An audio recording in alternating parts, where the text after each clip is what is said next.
Hey guys, did you know that I own over 130 rentals? Most people know me from my laundromat coin collection videos, but when it comes down to it, my rental operation's actually pretty big and I make a decent bit of money. Granted, it's not as fun as holding large, delicious handfuls of quarters or running large amounts of cash through my cash counting machine. I've actually been doing the real estate thing since 2006 and been recording my rental progress since 2013.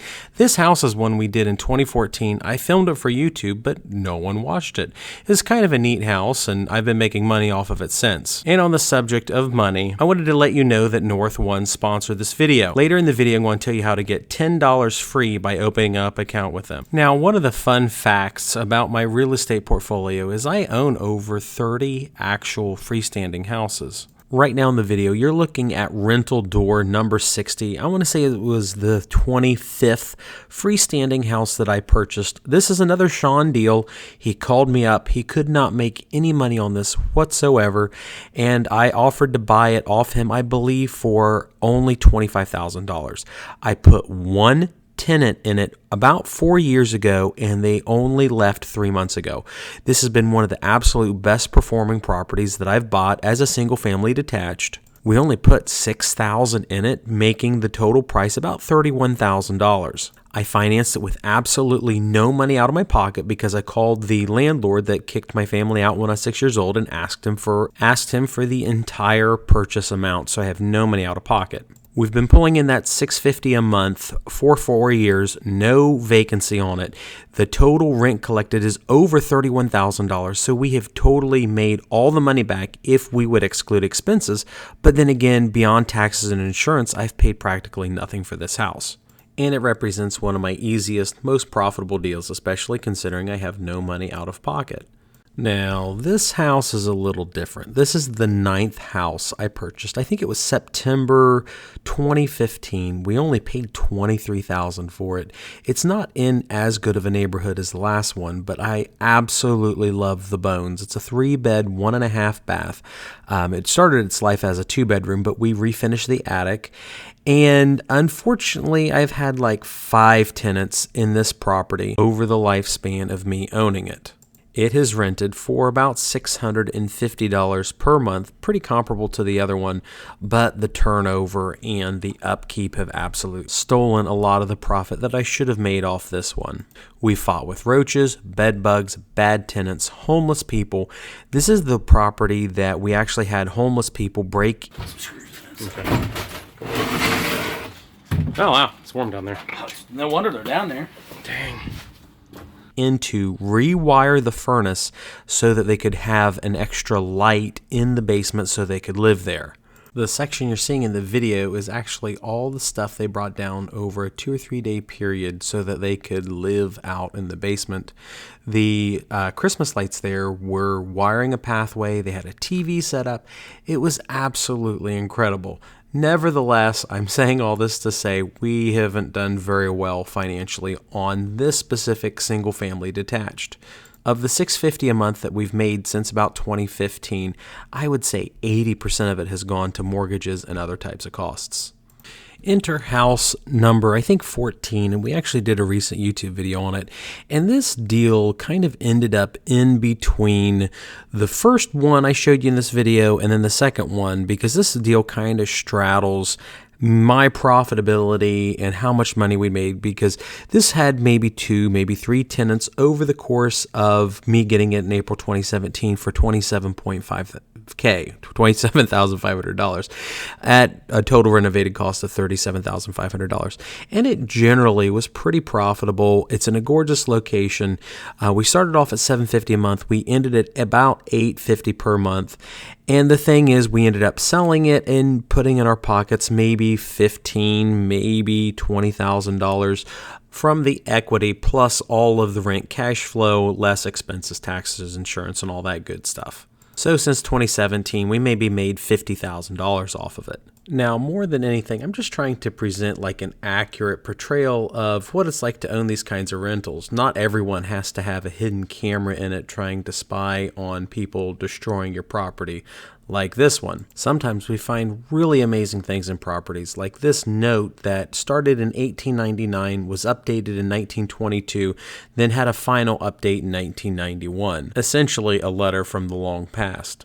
So with all of this in consideration, a lot of you, I'm sure, are asking, why sell? What makes this time different than other times? And if I'm decently profitable, what advantage is there to selling out a bunch of my real estate? Well, there's this thing called inflation going on, and it really is going to hurt and is hurting a lot of people. Now, a few of you are going to ask yourself, what is inflation? Well, inflation is generally what happens to money over the course of time. Money becomes less valuable, and when you talk to an old person, they talk about how a hamburger used to cost 25 cents and it doesn't anymore. That's inflation. Yes, wages go up, the price of everything goes up, but the buying power doesn't always stay the same. This house here has been, at some points, $200 a month in rent when the average person in town was making $20,000 a year. Now the average rent's about $650 a month, and the average person in town's only making about $30,000. So the effective cost to live in this house has gone up, even though the ability to pay for it has not changed very well. Now, if you only learn one thing from this video about why I love real estate and business, is that it's a game and you can opt in and opt out of certain things. Strange game. The only winning move is not to play. See, by buying real estate or owning a business, you effectively opt out of the inflation game because as the landlord or business owner, you can raise prices. You're not confined to relying on a boss to hopefully give you an extra raise or extra money. And that's exactly what has happened with these properties. My $20,000 houses aren't worth $20,000 anymore. Most of them are worth $60,000, $80,000, $100,000, sometimes more. Hey guys, remember that $10 I offered you earlier in the video? It's being offered by today's video sponsor, my absolute favorite banking app, North One. Their app is designed for small business owners just like you that want a low-cost financial solution that you can manage from anywhere. There's absolutely no need to ever walk into a bank branch again because virtually everything can be done through one app, including integrating with Shopify, QuickBooks, PayPal, and more. Now, unless for some reason you need to deposit garbage bags full of quarters, North One is the bank for small business owners. They have every solution that you need, like ACH payments, online bill pay, and more with no overdraft charges. So go check out their website and open your account today because they are giving all Investment Joy watchers a free $10 credit when you open up an account.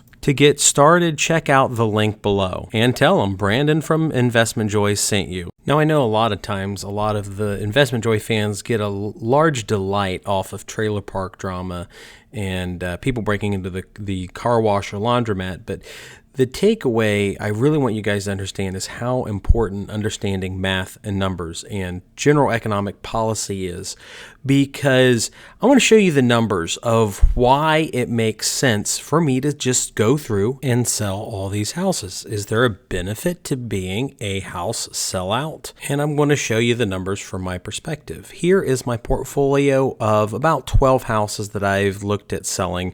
They're worth an average of $100,000, and I owe my banks or lenders about 40% of what those properties are worth.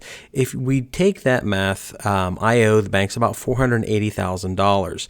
The difference between the $480,000 and $1.2 million is a profit potentially of $720,000, but I lose about $8,400 per month in lost rents, since I don't own these houses anymore. But even though I'm selling my houses, I retain my apartments, and my loans with those really kind of suck. I have about $1.5 million in debt on that, and my mortgage payments are about $10,000 a month, a little over $10,000 a month. So if I am very much aware of the numbers and I look at what my current loan balances are and my current interest rates, Yeah, there's a very potential play that I can do here, exchanging my 20-year mortgage at 6% interest for what I've already been able to get from several big commercial lenders, which is a 30-year loan at 3.5%. If you would look at the savings that I would experience, it's about $4,000 a month, which really lessens the harsh blow of a loss. And I have to deal with less broken windows. Now, these broken windows and these problems are something that I absolutely am convinced that I can overcome as I increase the quality of the management in my company, which is something I'm doing now because I'm hiring managers. I've got a personal assistant who's absolutely awesome to work with. And every month now, we're making more money coming out of coronavirus very strong. So guys, tell me what you think. Am I being a gigantic idiot here for selling all these properties that are making me some money, but they're a little bit hard to handle? Or will inflation be something that I should have really considered in this? To an extent, I feel like there's no wrong answers here, but I would love to hear your feedback. And let me know in the comments what you think about this.